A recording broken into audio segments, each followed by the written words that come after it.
On December 4th, the Williamsport Civic Ballet will be performing the Nutcracker for the 48th year. We caught up with the ballet's founders, Tom and Kay Enterline, during a recent rehearsal to talk about the organization's history. Tom Enterline has a rich background in the performing arts.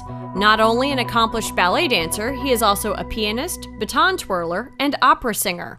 He worked with the Philadelphia Civic Ballet and was then invited to come to New York to study. We ended up with a Russian teacher in New York City, Natalie Brunitska, who our one daughter was named after. And we went to the city and studied and enjoyed what we were doing. They said, why don't you come in here? But we had two young children and we knew we could never afford probably the education we'd want for them in the city. So we decided we'd bring the city to us. Both Tom and Kay are originally from Milton. They set up studios around the area from Berwick to Middleburg and in 1962 formed the Williamsport Civic Ballet. It was not an immediate success. From 1962 to 81, we paid for it ourselves. And whenever we went in the hole in a production, and we would just go out and perform till we earned enough money to pay it off, and then we'd do the next one. Drawing from the students in the Enterline studios, the Williamsport Civic Ballet performed twice a year. Nutcracker was called the Nutcracker Suite because we just did parts of it. We didn't do the whole thing, and each year we added on to it. Same with the costumes, scenery, and everything kept building. In the early years, the Williamsport Civic Ballet performed in various locations around the city. Our very first performance was at the YWCA in Williamsport. Oh, we were at Clark Chapel at Lycoming College. We were at Loyalsock Township, both their middle school and then the high school. We did Southside. And we came to a ballet performance of the Ballet Russe de Monte Carlo in 1961 at the Capitol Theater. It's now the Community Arts Center. And I told her, I said, someday we're going to dance on that stage. Someday turned out to be 1981. That was the year the Williamsport Civic Ballet first performed at the Community Arts Center. However, as the size of the venue increased, so did the financial demands on the Civic Ballet. In 1982, the Enterlines formed the Williamsport Ballet Guild to support the work of the ballet. It's basically fundraising and working with the Enterlines to help put the production together, whether it's the Nutcracker or the spring show. Okay, what do we need and how are we going to do it? The budget for the Nutcracker production alone is about $32,000. Much of that money comes from fundraisers and ticket sales. Both Tom and Kay Enterline maintain studios, as does their daughter, Alicia Little. She is the Civic Ballet's resident choreographer and has been part of the Nutcracker for many, many years. As far as I know, I've been in the production probably since the beginning. Pretty darn close. Pretty close, I was going to say. I've been back in the area since the early 80s, and I've done at that time, Dad has always done the party scene, the fight scene. I've always usually have done the snowflake scene, mechanical dolls, most is usually second act. It's only been the past, this is my third year that I've taken on the production of the choreography for the whole thing. The Enterline schools are the training ground for the Civic Ballet. The schools are affiliated with the ballet company. We have a school in Berwick, we have a school in Milton, she has a very large school in Mifflinburg, and then we have this one here. And our dancers come from those four schools. Being a student does not, however, guarantee a spot in the Nutcracker. They must come audition, and that's how we do it. And the older ones audition for the parts. Alicia picks out who she wants and what. And the younger ones, Alicia and I work with the very young ones, and we take a couple of the younger ones. And we kind of like audition them in their classes and know which ones are capable of handling their rehearsals and behaving themselves and paying attention and all. The company's first production featured about 20 dancers. Now in its 48th year, the Civic Ballet's company is much larger. It's actually a nice sized production, 2 acts. This year we have a cast, I think, of 61, which is a bigger cast than we've had for a while. This year we have 32 children in Act 1, which is one of the biggest casts we've had, so it's made it a little bit more, not difficult, but a lot of kids to work with. What happens from those 32 kids is it goes from, they then split from party scene children to either dream angels, mice, or soldiers. Because the Nutcracker uses dancers of all ages, it offers a unique opportunity for students to grow into a role.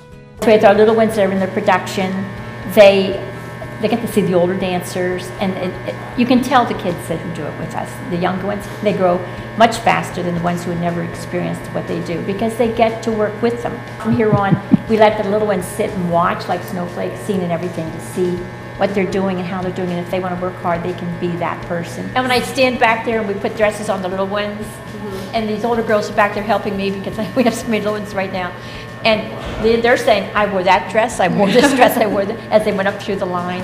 Yeah. But the little ones can't wait to be the big kids, you know. But I can remember her being the same way and saying the same thing. So.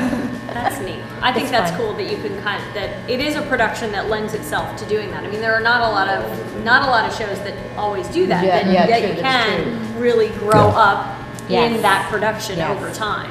Casey Epling, a 17-year-old senior company dancer, has been in the Williamsport Civic Ballet's Nutcracker productions since she was 5. It's so fun, because I remember like when I was growing up, I would go to school like on the rehearsal days with like curlers in my hair and stuff for the party scene. And I've done it's kind of cool because you like look at the different parts and you like want to do them when you get older, and then you actually get to do them. It's really cool. Each year, 2 professional dancers are brought in to dance the leads in the second act. Originally, the Enterlines used dancers from the New York City Ballet, but now they hire them from the American Ballet Theater.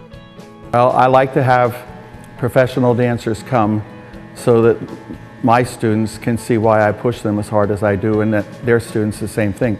They don't realize what level they're dancing on until they see these people. And we have different people come every year. They do the pas de deux in the second act.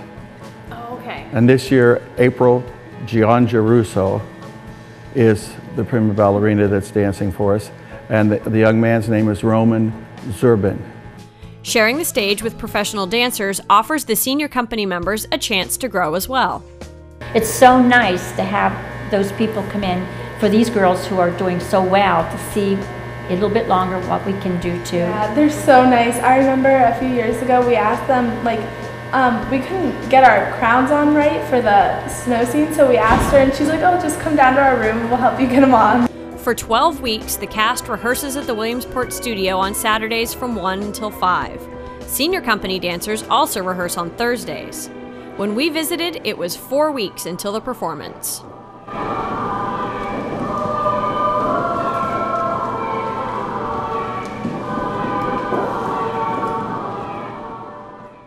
After 47 performances, how do they manage to keep the production fresh from year to year? Technically, our dancers have gotten stronger, which they should, and they have. Costumes have changed. We've been able to upgrade with costumes, scenery. There's been many of years that we sit on the Milton studio floor and sew. All the scenery has been sewn by Kay Enterline with help from a lot of friends. In the party scene in Act 1, the Christmas tree grows on stage. Years ago we got crazy and decided our tree should be 34 feet tall, so it grows up through the rafters, and but it was too big, and it just fit our studio at Milton.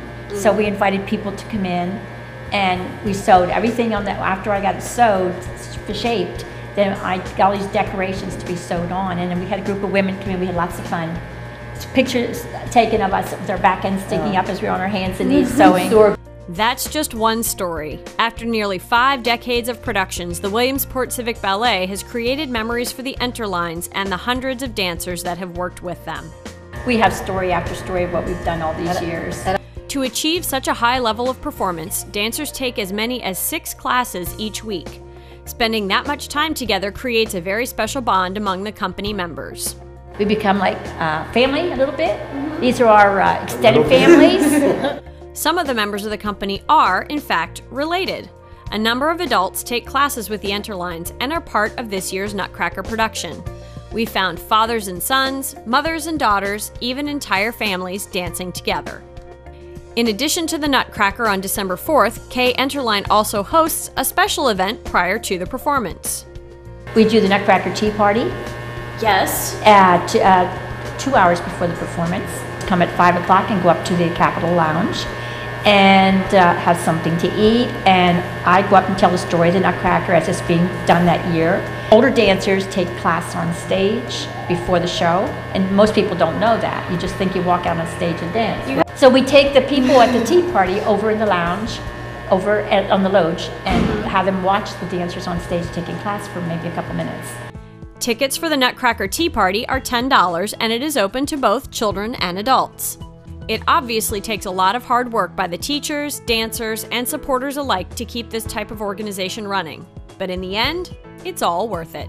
We struggle, like a lot of productions do in the area with theater, but we've been able to keep ourselves moving and dancing, and that has been really nice. I mean, we have a lot of support from our parents and the cast. It's just nice. It's nice to keep this company going. It's been really special.